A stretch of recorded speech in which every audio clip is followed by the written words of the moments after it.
حدیث میں آتا ہے نبی پاک صلی اللہ علیہ وسلم فرماتے ہیں من قرأ القرآن وعمل بما فیہ البس والداہ تاجہ یوم القیامہ. اولاد کی تربیت کے بارے میں کہ جس نے قرآن مجید اپنے بیٹے کو پڑھایا اور اس کے بیٹے نے قرآن مجید پڑھا. من قرأ القرآن وعمل بما فیہ، اور میرا نبی فرما رہے کہ اگر اس نے ان احکامات پر عمل کیا جو قرآن مجید میں موجود ہے، کل قیامت کے دن البس والداہ تاجہ یوم القیامہ.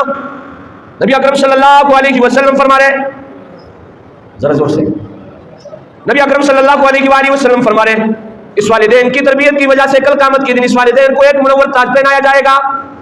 نبی اکرم صلی اللہ علیہ وآلہ وسلم فرما رہے ضوءہ احسن من ضوء الشمس، اس تاج کی روشنی اس سورج کی روشنی سے زیادہ ہوگی، اس سے زیادہ بہترین ہوگی جو سورج کسی کے گھر میں اترا ہے. کتنے کلومیٹر فاصلے پر اس سورج نے دنیا کو روشن کیا ہو. لیکن